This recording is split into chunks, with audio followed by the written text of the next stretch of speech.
نحمده ونستعينه ونستغفره ونعوذ بالله من شرور أنفسنا ومن سيئات أعمالنا من يهد الله فلا مضل له ولم يضلله فلا هادي له وأشهد أن لا إله إلا الله وحده لا شريك له وأشهد أن محمدا عبده ورسوله قال الله تعالى إن للمتقين مفازا وقال صلى الله عليه وسلم اتقوا الله حيثما كنت وأتبع سيئة الحسنة تمحها وخالق الناس بخلق حسنة أما بعد فإن أصدق الحديث كتاب الله وخير الهدي هدي محمد عليه الصلاة والسلام وشر الأمور محدثاتها وكل محدثة في دين الله بدعة وكل بدعة ضلالة وكل ضلالة في النار اللهم إنا نعوذ بك من البدع ومن الضلالة ونعوذ بك من عذاب النار أما بعد baada ya kumshukuru Allah tabaraka wa taala na kumtakia rehma kiongozi wa umma huu mwadilifu muaminifu wa hali ya juu kabisa mtume wetu Muhammadun sallallahu alayhi wasallam, lakini pia rehma na amani za Allah tabaraka wa taala ziwaendee maswahaba al-kiram radiyallahu anhum wa ardahum. Na sisi pia tuzidi kumuomba Allah tabaraka wa taala mwisho uliokuwa mwema, kwa sababu Allah tabaraka wa taala anasema wal aqibatu lilmuttaqin.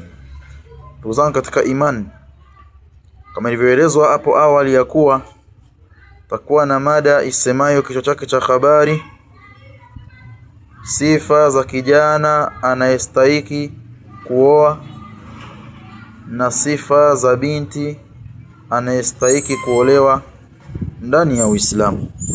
Yani ni sifa gani kijana wa Kiislamu anapokuwa ana sifa hizo inafaa aozeshwe,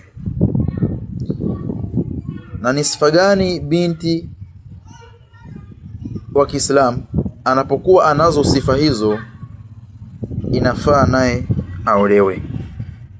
Kwa haraka taanza na sifa za kijana wa kiume ambazo Mtume sallallahu alaihi wasallam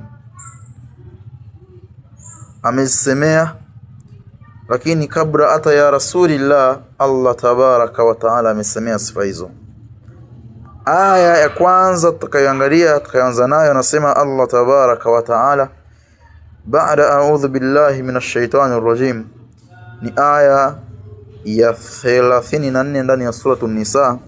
Anasema Allah tabaraka wa taala ar-rijalu qawwamuna 'ala an-nisa, ar-rijalu qawwamuna 'ala an-nisa, na wanaume ni wasimamizi wa wanawake, mwanaume ni msimamizi wa mwanamke.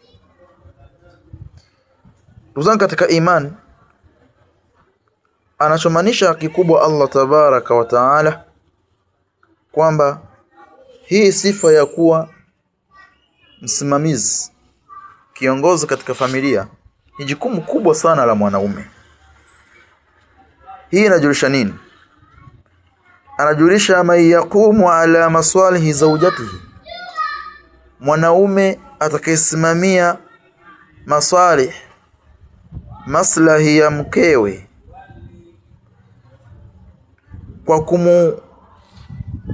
kwa kumshauri na kumuhifadhi, lakini yaamuruha bil ma'ruf wa yanhaha 'anil munkari, akamwamrisha mema na akamkataza yale mabaya. Kwa hiyo anasema wa hadha yadullu anna az-zawja al-mustahiq yajibu an yakuna aqilan mas'ulan qawiyul iman sahibun khuluq. Aya hii inatujulisha pia ni muhimu sana kwa mwanaume kwamba mwanaume anayestahili kupewa mwanamke yule ambaye ni aqila, mwenye akili, mas'ula, atakayetekeleza yale ambayo ni wajibu kwake, qawiyul iman, atakayekuwa na imani iliyokuwa thabiti, lakini sahibun khuluq, mwenye tabia ambazo ni nzuri. Tuzan katika imani, kama tunavyofahamu, mwanamke ni dhaifu ukilinganisha na mwanaume. Bila shaka hata kwenye kusimamiana, yule ambaye ni dhaifu inabidi asimamiwe na yule ambaye si dhaifu, na mwanamke ndiye dhaifu kwa atasimamiwa na mwanaume. Tuzan katika iman, Allah tabaraka wa taala ndo akasema ar-rijalu qawwamuna 'ala an-nisa, mwanaume au wanaume ni wasimamizi wa wanawake, wasimamizi wa wanawake. Tuzan katika iman, katika jambo hili pia Mtume sallallahu alaihi wasallam akadisemea akasema, idha ataakum man tardhauna dinahu wa khuluquhu fazawwijuhu. Mtume akamalizia hadithi hii, illa taf'alu takun fitnatun fil ardi wa fasadan arid. Atakapokujieni kijana au ama mwanaume ambaye mtaridhia dini yake na tabia zake, hebu muozesheni huyo. Mtume akasema, na mtakapokuwa hamjafanya hivyo, yani amkuangalia tabia zake na dini yake, ama dini yake na tabia zake, anasema itakuwa ni fitna katika ardhi na ufisadi katika ardhi, tena wawazi kabisa. As-sifatu al-matluba fi ar-rajul lizawaj ad-din, sifa zinazotakikana kwa kijana ambaye anatakiwa aoe ni dini. Na anaposema dini anakusudia nini? Anasema muhafadhu ala al-fara'idhi wa yakhsha Allah. Na inaposema dini ni kuhifadhi zile amri za Allah, kuswali, kufunga, kupeleka mahitaji nyumbani, lakini pia kuwa mwadilifu kwenye ndoa yake, kuheshimu jamii inayomzunguka. Yote inaingia kwenye nini? Kwenye dini. Dini inafundisha mambo mengi mazuri ya kiibada. Usifanye ibada uwe unaifahamu ibada, ujue haki, uwe na elimu kwamba haki za mke wangu ni zipi, haki zangu kwake ni zipi, nisipotekeleza napata madhambi gani. Kama ilivyokuja kwenye hadithi nyingine, Mtume anasema mwanaume atakayekuwa sio mwadilifu, mwanaume atakayekuwa na wanawake wawili alafu akawa si mwadilifu. Na hapa niweke wazi kidogo, watu wengi sasa hivi tumekuwa tukichanganya usawa na uadilifu. Sasa wengi wanafanya sawa lakini hawafanyi uadilifu. Kivipi? Nakuta mtu ana wanawake wawili, mke wa kwanza na watoto watano, mke wa pili ana watoto wawili, lakini kwa mke wa kwanza anapeleka kilo 2 za nyama, na kwa mkewe wa pili anapeleka kilo 2 za nyama. Sasa huu ni usawa, huu si uadilifu. Uadilifu ni kila mmoja apate kinachomstahiki yeye anafolingana yeye na familia yake. Huo ndio uadilifu. Unaona? Kwa anasema kuhifadhi, mtu akawa anajua nikifanya hivi. Kwa Mtume anasema katika hadithi atakaye egemea upande mmoja siku ya kiyama anafufuliwa ubavu mmoja umepinda. Siku ya kiyama unafufuliwa ubavu mmoja umepinda. Enyi wanaume, enyi vijana wa Kiislamu, hii mada ni kubwa sana, tuzingatie sana. Utakapokuwa una wake zako mmoja au zaidi ya mmoja, wake zako zaidi ya mmoja, wawili, watatu, ukaegemea upande mmoja kwa sababu ya mapenzi yako tu ya kimaumbile, kwa sababu ya mapenzi yako tu ya akili yako pasina ya kufuata sheria ya dini, ukafanya usawa au ukaegemea upande mmoja, siku ya kiyama una habari nzito mbele ya Allah tabaraka wa taala. Kwa hiyo chonde sana mzangu katika imani, tuwe makini sana kuwa waadilifu. Kwa maana Allah anasema ndani ya Qur'ani, kama uwezi uadilifu basi mmoja anakutosha. Huyo mmoja mwenyewe pambana naye mpaka uhakikishe upati dhambi kwake, bali mbadala wake unachuma thawabu kwake. Yani mkeo awe ni sababu ya kupata radhi za Allah, asiwe sababu za kupata laana na ghadhabu za Allah tabaraka wa taala. Kwa anasema wa yakhsha Allah, lakini pia akamuogopa Allah katika dini aliposema man ataakum au idha ataakum man tardhauna dinahu, atakapokuja nyinyi familia za Kiislamu, akija kijana kwenye familia zenu hizo, ama mwanaume mkaridhia dini yake anakusudia nini tena? Baada ya kuhifadhi zile faraidh, sheria za Allah, pia akawa mcha Mungu, akaogopa Allah tabaraka wa taala. Lakini pia wa khuluquhu, anasema na tabia zake nini? Anasema husnul muamala. Tabia zake Mtume sallallahu alayhi wasallam anakusudia husnul muamala. Naona kuishi vizuri na jamii inayokuzunguka kiujumla. Sio kwa familia yako unakuwa ni mtu, lakini nje wewe unakuwa ni mnyama. Ama nje uko vizuri kwa familia, kote kila mtu na stahiki zake, kila mmoja na alivyo kwako, lakini usiwe ni mwenye kuwa na maisha au mwenye kuishi maisha ambayo si mazuri na ndugu zako na majirani zako na marafiki zako na ndugu wa mkeo. Unaona kiujumla muamala, yani watu wote, muamala wako wote. Na kusema muamala ni mambo ya kidunia, lakini ambayo imehusia vitu vingi. Muamala, kuna muamala biashara, kuna muamala ujirani mwema, kuna muamala familia ya mkeo, kuna muamala familia ya upande wako wewe mwenyewe, kuna muamala rafiki zako wote utakavyoishi nao, uishi nao kwa husnu al-khuluq, tabia zilizokuwa nzuri. Lakini pia karimu, wewe mkarimu. Wengi wanamumunya maneno. Ukarimu na ukusudiwa hapa, usiwe bakhiri. Kuwa mkarimu kwa ndugu zako, kuwa mkarimu kwenye jamii inayokuzunguka. Kama wewe umepata wasa, hebu toa hela, toa kitu, uzungumza nao vizuri, maneno mazuri, ni sadaka, wasalimie, wasaidie, wajulie hali. Yote ni ukarimu. Mtume alikuwa ni mkarimu. Na ndio maana Mtume sallallahu alaihi wasallam hili neno aliambiwa baada ya kupata nguvu huko Madina, akarudi Makka baada ya kuwa alishafukuzwa na makuraishi wenzake, ndugu zake. Mtume aliwauliza, madha tadhunnuna anni fa'ilun bikum, kipi mnadhani leo nitawafanyieni enyi makuraishi?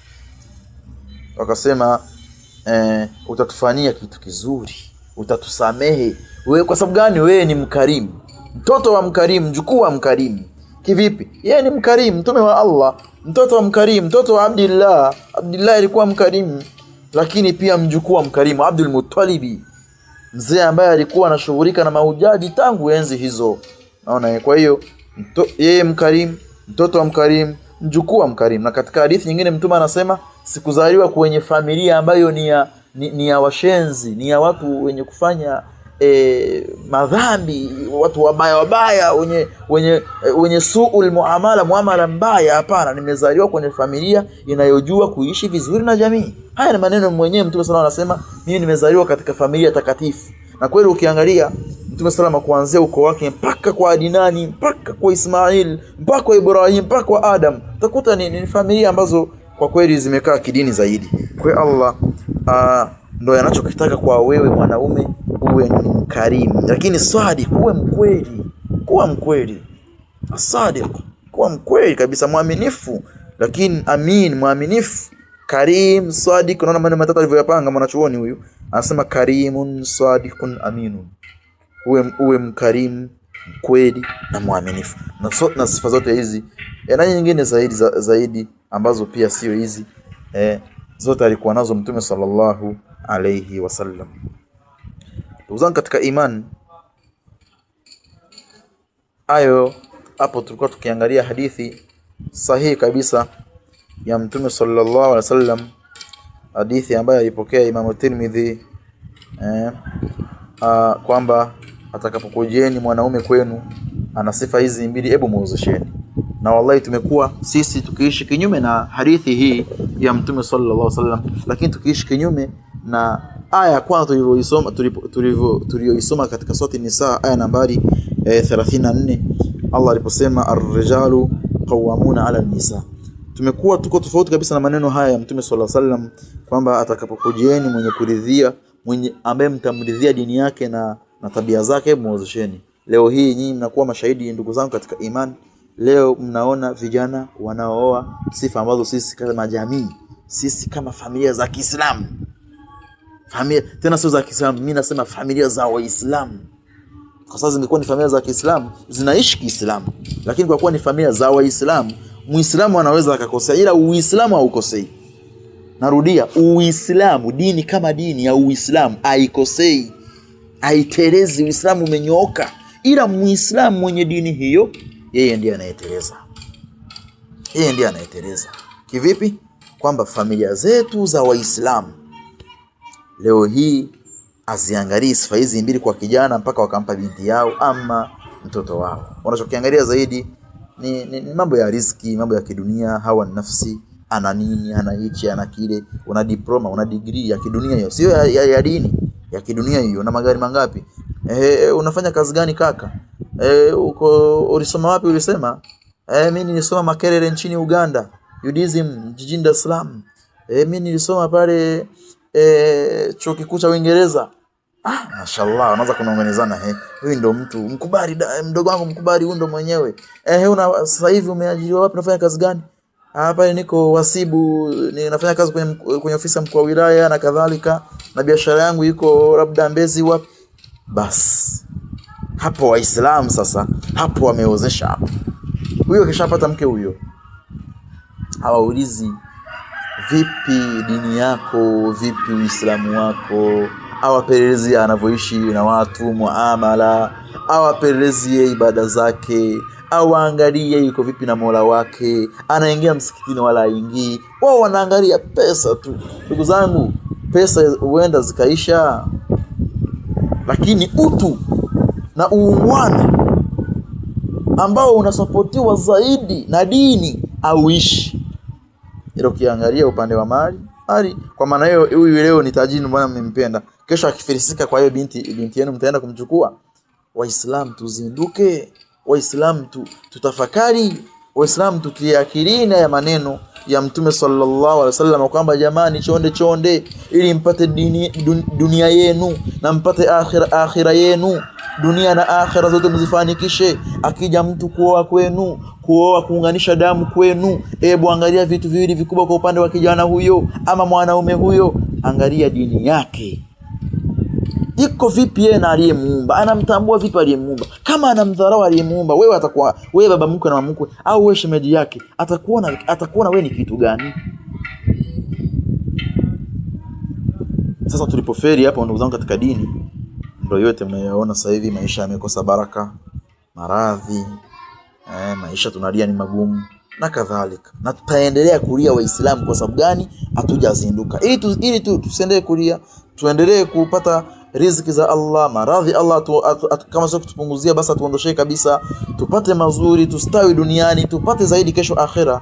Ni baada ya kurudi kwa Allah tabaraka wa taala, kama alivyosema yeye mwenyewe. Anasema siwezi kubadilisha hali iliyokuwa katika jamii mpaka nyinyi mbadilishe hali iliyokuwa katika maisha yenu. Kwa ndugu zangu katika imani, tunachokizungumza hapa ni kwamba tuwe na muamala ambao ni mzuri, tuwe na muamala ambao ni imara hasa katika maisha yetu. Na tukishakuwa hivyo, hata atakaye kuja kwetu tutataka awe hivyo. Lakini tukishakuwa ni watu wa dunia, tukaendekeza dunia, hawa nafsi, basi mwishowe kabisa ndugu zangu tunakuja kufanyeje? Tunakuja kuharibu. Ama kwa haraka kuangalia maneno ya mwanachuoni Imam Abdullah ibn Baz rahimahullahu ta'ala, anasema yambaghi ay yuzawwija ar-rajulu idha kana saliha fi dinihi wa akhlaqihi walau kana faqira fallahu yughnihi. Subhanallah.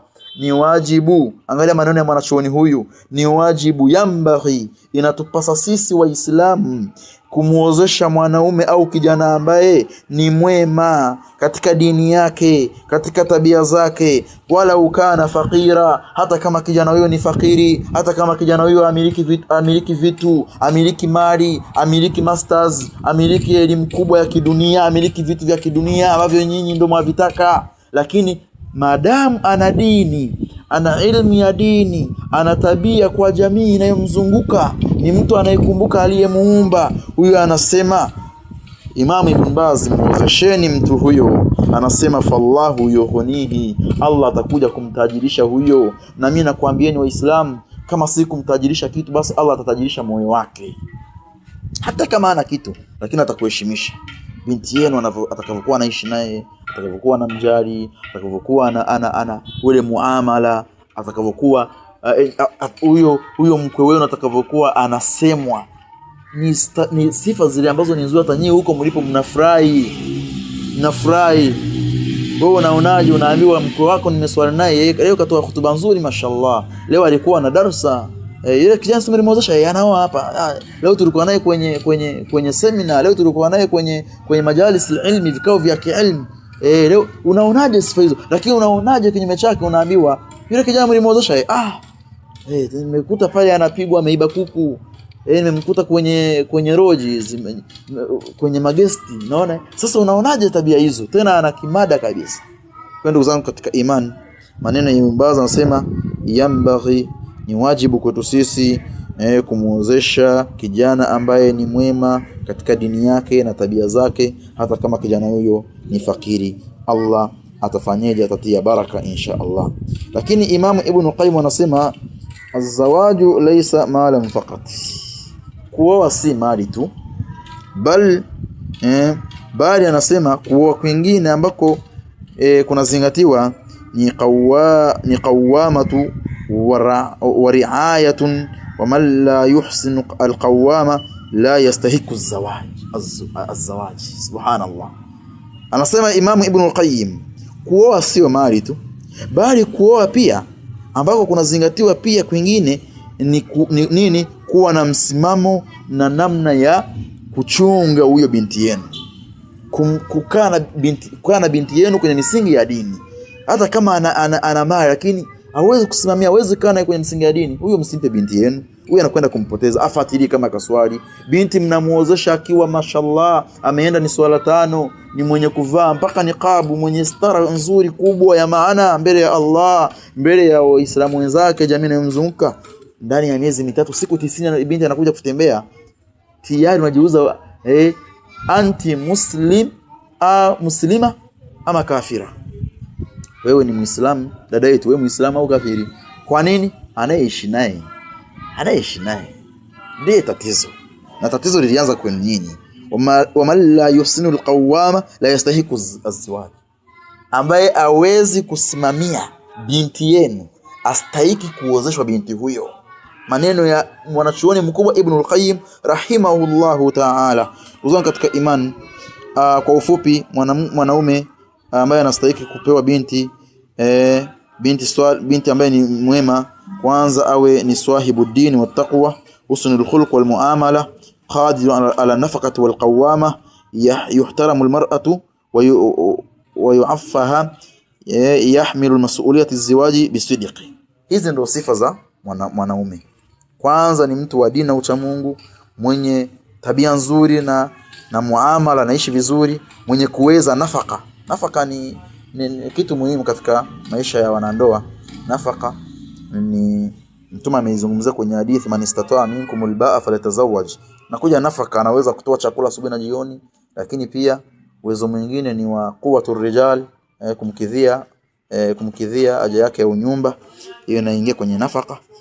Wal qawama, na kumsimamia, unaona lakini pia yahtarimu almar'atu, kumheshimu mwanaume na kumchunga na kumsaidia kwenye mambo ya dini. Mabaya akamsaidia akamwambia yaache, lakini yahmilu mas'uliyati az-zawaji bisidq.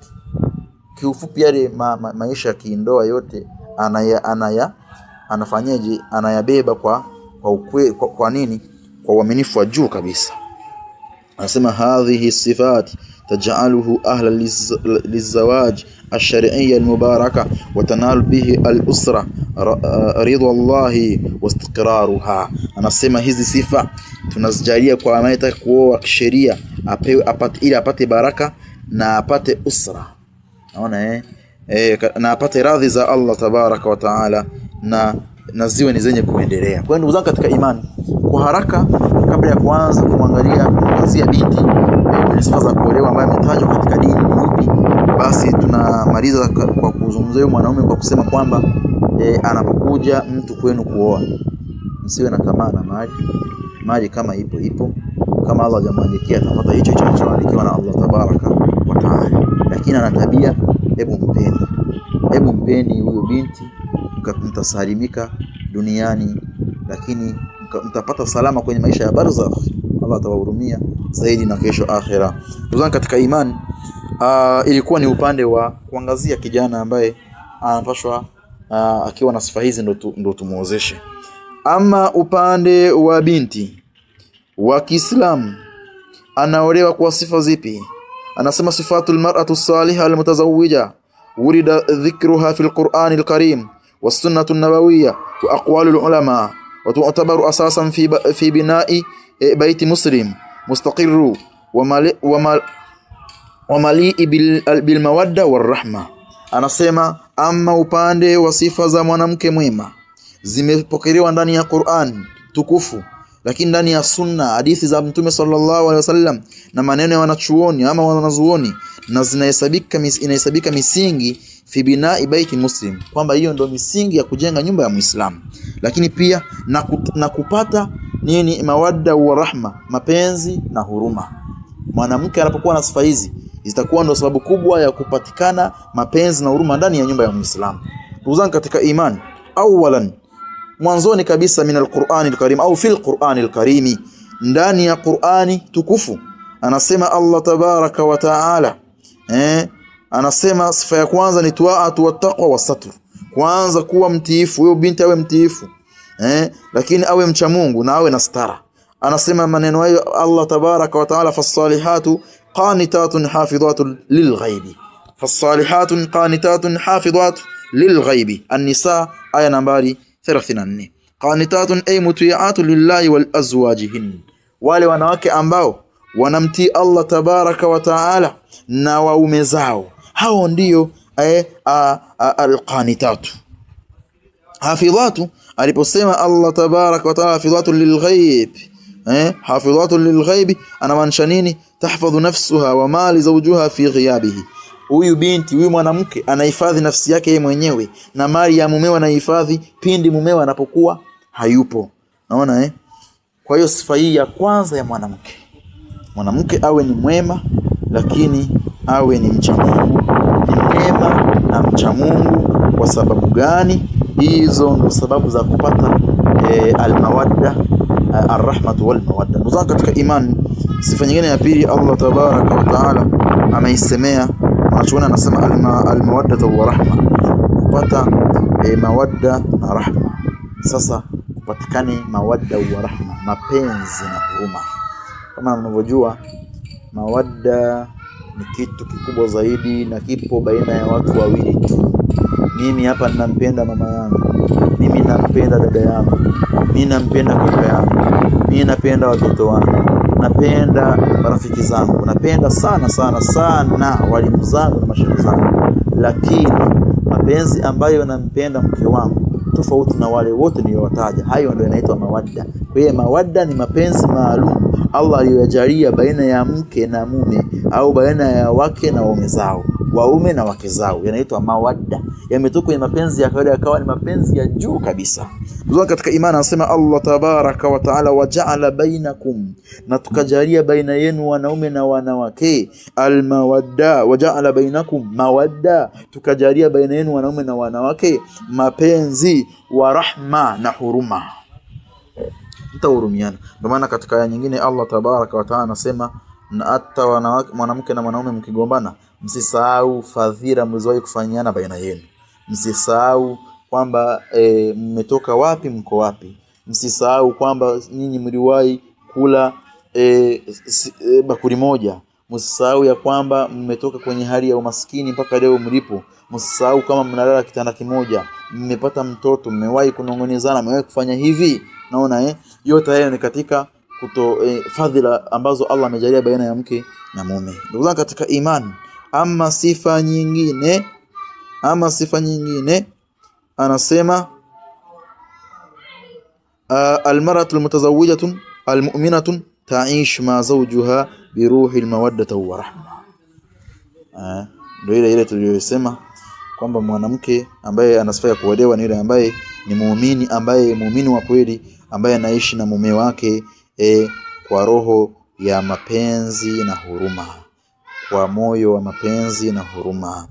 Ndugu zangu katika imani, hapo tulikuwa tukitafsiri aya ya Qur'ani Allah aliposema fasalihatun qanitatun hafidhatun lilghaibi, lakini Allah alipotaja katika aya nyingine waja'ala bainakum mawaddatan wa rahma, hii katika surati Rum aya nambari 21. Ama hadithi ya Mtume sallallahu alaihi wasallam, qala an-nabii sallallahu alaihi wasallam, khairun nisaa, mwanamke bora, idha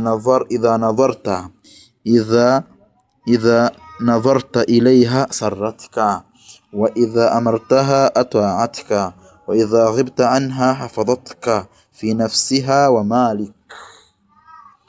Mwanamke bora. Tena hadithi amepokea Imam an-Nasa'i wa hasanahu al-Albani, akaisahihisha na akasema ni nzuri kabisa. Imam al-Albani huyu bingwa wa hadithi, Allah amhurumie Imam al-Albani huko haliko. Amin. Tuzo katika imani, Mtume anasema katika hadithi, mwanamke bora ni yule ambaye ukimtizama tu basi unafurahi. Ukimtizama unafurahi. Maana si vibaya kuoa wanawake waliokuwa wazuri, si vibaya, bali ni vizuri zaidi, kama tutakapokuja kuangalia kwenye hadithi nyingine pia ya Mtume sallallahu alayhi wasallam. Lakini pia mwanamke mzuri baada ya kuwa ukimwangalia unafurahi, anasema wa idha amartaha ata'atka, ukimwamrisha anakutii. Lakini anakutii na unamwamrisha katika yapi mpaka akutii?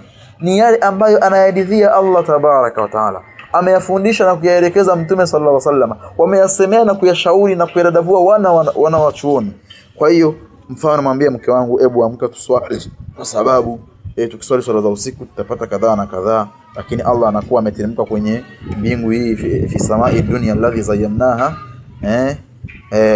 ambaye ameipamba mbingu hii ya dunia. Ebu shuka Allah, kwa sababu muda huu wewe mke wangu, Allah muda huu anaita waja wake wenye shida wasaidie, wenye maradhi waondoshe, wenye shida na mali, wenye shida na elimu. Mtoto nakuta mtoto arewi darasani na hivi na hivi. Sasa huyo mtoto unaamka usiku na muombea, kwa mke wangu amka tumuombee mtoto wetu kadha. Kwa hiyo unamuomba, yani unamwamsha kwa njia ya kumuomba. Hata Allah mwenyewe amekuwa akimwambia wanadamu kwa njia nzuri, sio anamfokea. Amina, anasema ya ayyuhal insan, enyi wanadamu, ewe mwanadamu, ma gharraka bi rabbika al-karim, kitu gani kimekughuri, kimekushughulisha na Mola wako? Tena Allah akaanza kumkumbusha mwanadamu, alladhi khalaqaka fasawaka fa'adalak, aliyekuumba wewe akakufanya sawa, kwa uadilifu kabisa. Fi ayi surati ma shaa rakabak, kwa sura aliyoitaka Allah nzuri kabisa akakupa sura hiyo. Katika aya nyingine Allah tabaraka wa taala anasema wa laqad khalaqna al-insana fi ahsani taqwim, na kwa hakika tumemuumba mwanadamu katika umbile zuri zaidi. Sasa ewe mke wangu, ebu Allah angalia, yeye anateremka, anatubembeleza, anatuomba tumwabudu, tumuombe na atupe, na bado thawabu zipo, wala pungukiwi wala aongezewi chochote, ni faida yetu. Mke wangu, naona mtoto wetu anapopata shida darasani anakuwa mwisho, tumuombe hata kwa Allah, au hivi, au ndugu yetu ana maradhi. Hii ndio njia, sio amka au nikutimue nikufukuza au la. Kwa njia nzuri, yule ni mkeo, yule ni mume wako. Unaona, mnashauriana Kishindikana mnaombeana dua nzuri, sio mnaishi kama wanavyoishi wanyama. Ndugu zangu katika imani, anasema wa idha ghibta anha, sifa nyingine ya mwanamke, unapokuwa uko mbali naye, umeondoka, hafadhatka fi nafsiha wa malika, anakuhifadhi wewe kivipi? Kwa kujihifadhi yeye nafsi yake, yani mali yake, nafsi yake maana yake mwili wake, mdomo wake, si mwenye kufedhesha unapokuwa upo kwa watu, au mwenye kutoka nje ya ndoa kaenda kulala huko, azina wal fawahish, uchafu huko. Kwa hiyo nafikiri ndiyo maana ya hafadhatka fi nafsiha, yani anakuhifadhi wewe kwa nafsi yake yeye. Maana yake ambacho Allah amekupa ambayo ni halali yako kwa huyo mwanamke, na ni kweli anakuwa ni mwadilifu na muaminifu, hata kama haupo hawezi kufanya au kukengeuka maadili hayo. Kwa ndugu zangu katika imani, lakini pia akataja na mali zako anazihifadhi. Watoto kama hivyo, mali zenu. Lakini unaonaje Muislamu, unatoka safari, unaambiwa na mkeo kwamba yale mabati 80 yaliyokuwa ndani, ili baadaye tuende kuwezeka nyumba yetu tunayojenga sehemu fulani, mabati 20 nimempa rafiki yako, kwa hiyo yamebaki mabati 60 au mabati kadhaa. Unaonaje mwanamke wa namna hiyo? Ile ulioniachia nyingine nimempa jirani yangu, ile nimempelekea, uliniachia 1,000 nimempelekea 20,000. Naonaje hiyo? Hajakuuliza wala nini. Yani maana yake ni anafanya vitu kwa kujiamulia, lakini pia israfu, lakini pia yani kutokuwa na mipangilio. Maana maisha pia yanahitaji uwe na mpangilio, kwamba wakati kadhaa, wakati huu tutatumia kadhaa. Sasa mkeo yeye anakuvurugia zile bajeti na zile asset ambazo mnakuwa mmepanga baadaye ziwanufaisha katika siku za usoni. Kwa ndugu zangu katika imani, mwanamke mzuri pia ni yule ambaye ana sifa nzuri, ni yule ambaye unapokuwa au upo karibu naye anakuhifadhi, kwa kujihifadhi, kujilinda mwili wake, nafsi yake, lakini pia na mali zako kuzichunga mpaka mwenye nazo ambaye ni wewe mumewe utakapo rejea ama utakaporudi. Rawahu an-Nasa'i, hadithi hii ameipokea Imam Nasai na akaisahihisha Imam Al-Albani. Nasema jama'ul hadith thalathatun sifatin adhima. Unaona hadithi hii imekusanya sifa tatu kubwa. Naona sifa tatu kubwa kabisa. Anasema ya kwanza husn al-muashara wal madhhar, at-ta'atu bil ma'ruf wal amanata wal wafa. Kwanza kuishi vizuri, lakini pia na kuwa mtiifu katika mema, lakini kuwa muaminifu na kulinda ndoa. Tuzama katika imani. Ama upande wa maneno ya maulama, kabla ya kuangalia maneno ya maulama, hadithi nyingine ya Mtume sallallahu alayhi wasallam anasema kwamba mwanamke huolewa kwa sifa 4. Mwanamke huolewa kwa sifa ambazo ni 4. Na Mtume sallallahu alaihi wasallam akazitaja sifa hizo, kwamba mwanamke huolewa kwa uzuri wake. Na kabla ya uzuri nafikiri ametaja sifa mbili ambazo ziko juu yake. Ameanza moja kwa mali yake. Naona itunkahu almar'atu al-arba'. Mtume akasema limaliha walihasabiha walijamaliha walidiniha fadhfar bidhati dini taribati yadaka. Hadithi ambayo imepokea Imam Bukhari na Imam Muslim, ambayo inakuwa ni muttafaqun alayhi. Kwa anasema Mtume sallallahu huolewa mwanamke kwa sifa 4, au kati ya kwenye moja kati ya sifa hizi 4. Sifa ya kwanza Mtume akasema limaliha, uzuri wake, walihasabiha, na ukoo wake, yani ile familia yake, walijamaliha, limaliha mali yake, walihasabiha, na ile ukoo wake, walijamali na uzuri wake, walidiniha, na dini yake. Mtume akasema, akamalizia hadithi kwa kusema fadhfar bidhati din, chagua, ebu pendelea zaidi upande wa dini yake, kwani taribati yadaka, itasalimika mikono yenu, mtaishi maisha mazuri. Anamaanisha nini aliposema limaliha? Anasema baadhi nasi itazawajuna tamu'an fi mali almar'a. Baadhi ya watu wamekuwa wakioa kwa sababu ya kupenda mali ya mwanamke. Basi kama umependa mali yake, basi ruksa kuoa. Lakini lihasabiha ay nasabuha wa makanatu ahli, ahliha, na ukoo wake na nafasi ya watu wake. Ule ukoo wake anakotoka huyo mwanamke wana sifa zipi, wana tabia gani, wana historia ipi?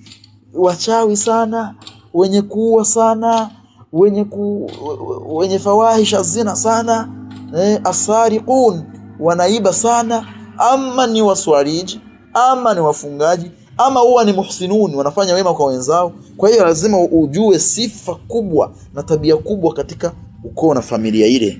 Lakini pia waljamaliha almadhhariha wa shakliha, mwanamke uolewa kwa uzuri wake. Anasema maana ya uzuri wake ili madhhariha, ule muonekano wake, wa shakliha, na umbo lake.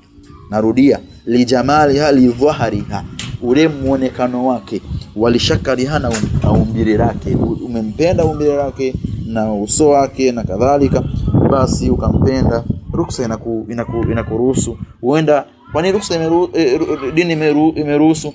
Ni kwa sababu uenda utakapokuwa unaona uzuri wake unafurahi, na ikawa sababu ya kuishi vizuri.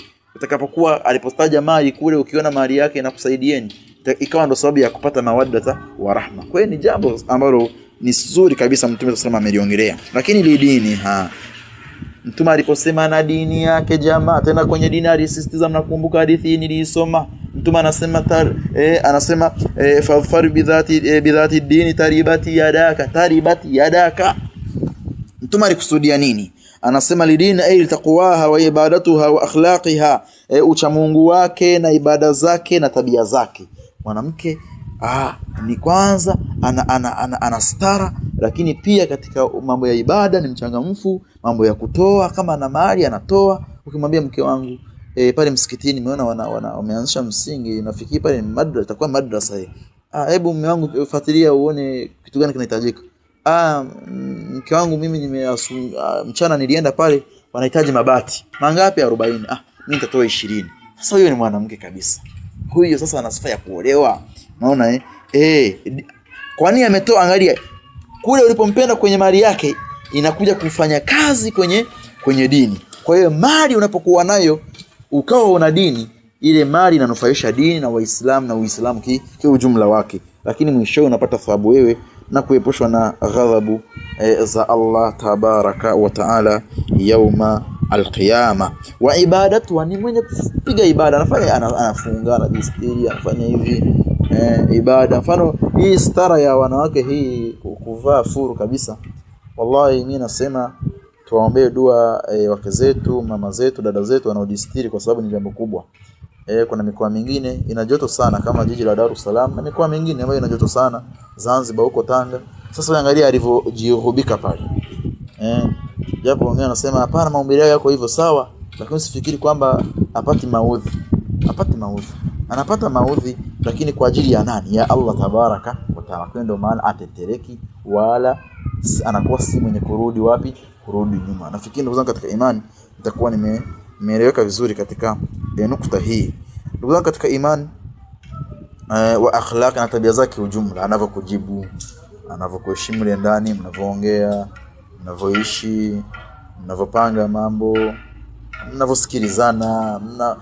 Mtume anasema kwenye hadithi, mwanamke anapotoka asubuhi anaenda kutafuta muombe dua, akirudi pokea kitu pia pokea kwa moyo wote.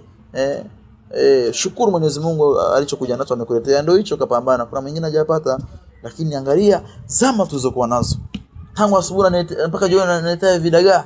Wenzangu jirani wanakaa kabisa, wanapika vizuri. Hivi wewe umenioa wewe? Hivi wewe? Anakuwa ni mwenye maneno shadha, maneno ambayo yanakuumiza wewe, ambapo unaweza ukaongea mpaka maneno ya kuvunja ndoa pasina ya kutarajia. Naona kwa sababu mwanamke anapokuwa si mwema, ana tabia nzuri, ni hatari. Mwanamke ni madrasa. Mwanamke mwema mcha Mungu ni madrasa. Mwanamke mwema mcha Mungu ni madrasa. Mwanamke mwema mcha Mungu ni chuo aswa, ni chuo ambacho kinajitosheleza. Ama mwanamke anapokuwa si mcha Mungu katika familia, katika jamii, ni uharibifu na ufisadi uliokuwa mkubwa. Ndugu zangu katika imani, ndugu zangu katika imani, anasema aliposema Mtume sallam fakhatama an-nabii bitawjih, Mtume alimalizia hadithi hii kwa maelekezo kwamba fadhfar bidhati dini chagua zaidi upande wa dini, ay ij'ali din awwalu muayirik au mukhtarik. Hebu jalieni dini ndio jambo la kwanza la kuchagueni kwenye yale yote manne. Fa huwa al-abqa wal aham, hilo liwe ndio kwa sababu ndio litakalobaki na ndio la muhimu zaidi duniani, kaburini na kesho akhira. Anasema tarbati yadaka, na itasalimika mikononi ay ad-du'a. Dua yuqsadu bihi at-tahdhir min man taraka dhati ad-din. Hiyo ni makusudio makubwa, ni kuonya kuacha dini, walaysa dhimma mubashara, bal huwa usulubun at-tawbihi al-latif. Hiyo ni usulubu mtume aliutumia kwamba jamani msie mkaangamia, si kama mtume anasema kwamba tutaangamia motoni, anakusudia mtapata hasara kwa namna moja au ama kwa namna nyingine. Kwa hiyo chagueni mwanamke mwenye dini, au ni sababu ya kupata radhi za Allah tabaraka wa taala. Uzani katika imani, mada yetu ikiwa ni kuweka wazi misingi na shuruti na sifati ambazo inabidi awe nazo kijana ili muozeshe, lakini sifati ambazo inabidi awe nazo binti ili naye au apate mchumba aozeshwe. Basi ndo mada yetu ambayo inaelekea ukingoni kama tunavyo ona hapa. Kwa hiyo Mtume SAW ameeleza kwa urefu kabisa kwamba jamani, ifike hatua watu turudi kwa Allah tabaraka wa taala hata kwenye jambo la kuoa. Na ndugu zangu katika imani, sasa vijana ambao hamjaoa, na kuambieni kwamba kosea kila kitu, usikosee kwenye jambo la kuoa. Ukikosea katika jambo la kuoa umekosea maisha yako yote.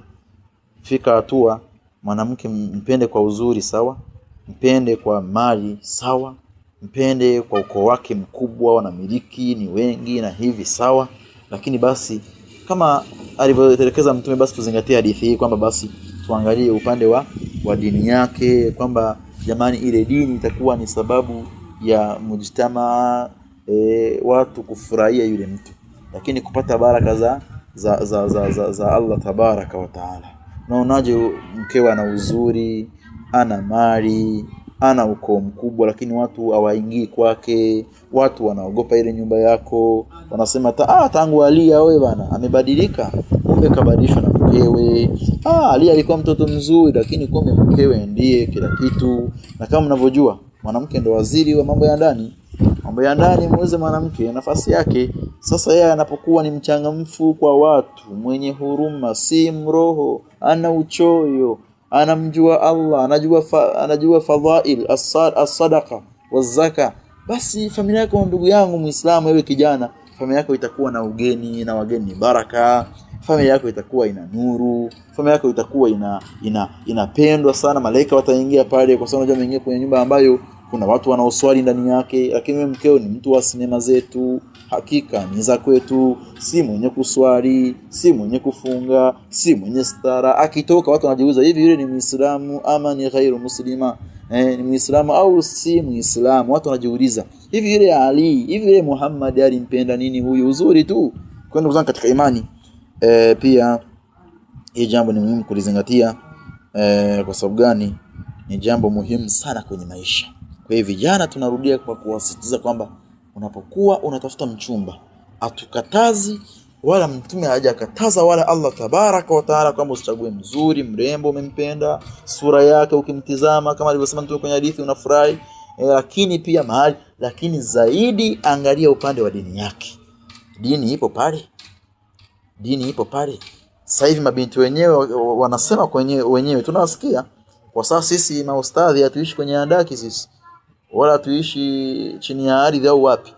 Sisi tunaishi kwenye jamii ambayo mnaishi nyinyi. Mabinti wengi tunawasikia wanasema, mimi siwezi kuolewa na ustadhi wala shekhi wala mtu wa dini, nataka waolewe na wapiga muziki, wasanii, vijana wa mitaani, wasukarasta na wavuta bangi wala unga. Lakini wanawake hao wanasema maustadhi wanatesa watu, wanatesa wake zao, wanapenda si wanawake wangapi? Hapana. Tunasema ni kusingizia mambo ambayo hayana faida. Nyinyi mnaogopa kuambiwa ukweli, misimamo ya Mwenyezi Mungu, kwamba mswali, mjistiri, mpate radhi za Allah, ndio ambacho mnakuipa kwa kujificha kwenye kivuli cha kwamba maustadhi wao wana sheria nzito ngumu. Mwenye ukitaka kujua Allah, acha maustadhi. Ukitaka kujua Allah ana sheria nzito, angalia kosa alafu angalia adhabu yake. Angalia zina, adhabu yake ni ipi? Angalia mwizi adhabu yake ni ipi? Angalia mtu anapoacha swala adhabu yake ni ipi? Alafu leo ustadhi huyo utakuolewa naye eti atakwambia mambo ya dini. Eti atakukumbusha mambo ya dini. Eti atakuokoa na moto kupeleka katika janna, subhanallah. Lakini vijana wenyewe sasa hivi wanatafuta wale ambao ni mabinti ambao wana stara. Mwili wote huko nje, mapaja nje, yani haeleweki. Binti analewa, binti anakuja muda anaotaka, binti anapanga anaishi mwenyewe, afu kijana